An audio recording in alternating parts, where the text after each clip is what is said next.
नमस्कार दोस्तों, आप देख रहे हैं इंडिया न्यूज़ का डिजिटल प्लेटफॉर्म और मैं अभिषेक सिंह।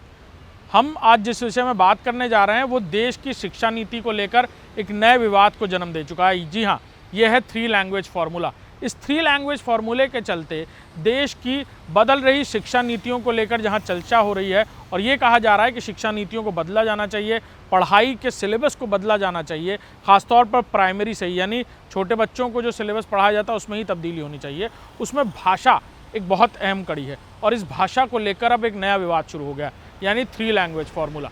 इस 3 लैंग्वेज फार्मूले के चलते दक्षिण के राज्यों में ना सिर्फ विरोध के स्वर देखने को मिल रहे हैं, बल्कि तमिलनाडु के सीएम एमके स्टालिन पूरी तरह से विरोध करते हुए कह रहे हैं कि 3 लैंग्वेज फार्मूले के जरिए दक्षिण के राज्यों पर हिंदी थोपने का प्रयास किया जा रहा है। खासतौर पर प्रधानमंत्री नरेंद्र मोदी को लेकर भी उन्होंने कई टिप्पणियां कर डाली हैं। वहीं हाल ही में बेंगलुरु में चल रहे 3 दिवसीय अखिल भारतीय यानी आरएसएस की तरफ से चल रहे, राष्ट्रीय स्वयंसेवक की तरफ से चल रहे अखिल भारतीय प्रतिनिधि सभा के कार्यक्रम में एसके मुकुंद की तरफ से कही गई कुछ बातें इस चर्चा को और आगे बढ़ा रही हैं। उन्होंने एक प्रेस कॉन्फ्रेंस के दौरान मुकुंद ने जिस तरह की बातें कही, उन्होंने कहा कि आरएसएस ने कभी भी किसी एक भाषा पर जोर नहीं दिया। उन्होंने ये कहा कि 3 भाषाएं होती हैं। एक वो जो आपकी आम बोलचाल की भाषा है, जिसे आप बातचीत करते हो, वो आपकी मातृभाषा होती है। एक वो भाषा जब आप बाहर निकलते हो, महज आप तमिलनाडु में अगर काम कर रहे हो तो आपको तमिल सीखनी ज़रूरी है। आप दिल्ली में काम कर रहे हो तो आपको दिल्ली में हिंदी भाषा आना ज़रूरी है, तभी आप दूसरों से बात कर पाओगे। और एक आपकी कैरियर ओरिएंटेड भाषा जो आमतौर पर अंग्रेज़ी है। तो अपने आप ये 3 भाषाएं होती हैं। जो एक भाषा जो आप आमतौर पर बोलते हो वो आपकी करियर ओरिएंटेड या कहा जाए आपकी मातृभाषा हो जाएगी। एक भाषा जो आपके कामकाज में इस्तेमाल होती है और एक और भाषा जिसे आप मातृभाषा का नाम दे सकते हो या फिर क्षेत्र भाषा का नाम दे सकते हो, जहाँ पर आप काम कर रहे हो, जिसके ज़रिए आप दूसरों से कम्युनिकेट करते हो।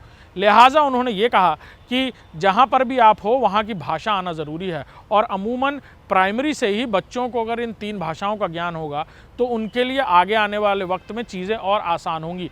ये आम भाषाएं क्षेत्रीय भाषा हो सकती हैं, मातृभाषा को अगर बात करें तो वो हिंदी हो सकती है। लेकिन उन्होंने बहुत ज़ोर देते हुए कहा कि कभी आरएसएस की तरफ से ये नहीं कोई तय किया गया कि कौन सी भाषा सीखना ज़रूरी होगा, ख़ासतौर पर उन क्षेत्रों के लिए जहां हिंदी के अलावा बाकी भाषाएं आम तौर पर इस्तेमाल होती हैं, यानी क्षेत्रीय भाषा या मातृभाषा के तौर पर तमिल या तेलुगु इस्तेमाल होती है या कन्नड़ इस्तेमाल होती है या मद्रासी भाषा इस्तेमाल होती है।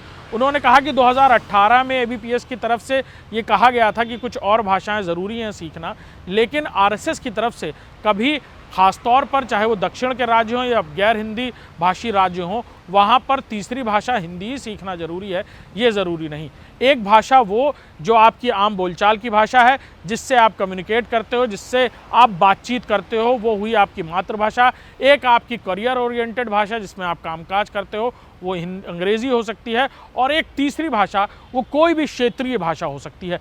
ये बात कहते हुए मुकुंद ने यह भी साफ कहा कि हमारी तरफ से कोई दबाव नहीं है। हाँ, ये ज़रूर है कि इसको लेकर अब राजनीति तेज़ हो गई है।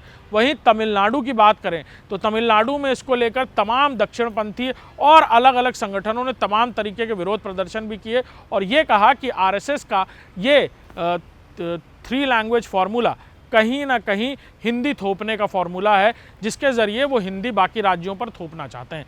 लेकिन आरएसएस की तरफ से जो प्रेस कॉन्फ्रेंस के दौरान बेंगलुरु में बात की गई, उसमें तीसरी भाषा ज़रूरी नहीं कि हिंदी हो। अगर आप तमिलनाडु में रह रहे हैं तो हो सकता है तमिल के अलावा आप दूसरी भाषा जो इंग्लिश बोलते हैं, जो आपकी करियर ओरिएंटेड भाषा है, उसके अलावा वहाँ की एक क्षेत्रीय भाषा यानी आप तेलुगु सीख सकते हैं, आप मद्रासी सीख सकते हैं, ये भी तीसरी भाषा के तौर पर ही गिना जाएगा। यानी हर किसी को कम से कम 3 भाषा का ज्ञान होना चाहिए। इस फॉर्मूले को लेकर चर्चाएं तेज़ हैं, राजनीति तेज़ है, टिप्पणियां तेज़ हैं और देखना होगा कि देश की शिक्षा प्रणाली को लेकर जिस तरह के बदलाव की बात की जा रही है, क्या ये 3 लैंग्वेज फार्मूला उसमें भी सेट बैठता है या फिर इसको लेकर अभी और बदलाव और बातचीत की ज़रूरत है। नमस्कार।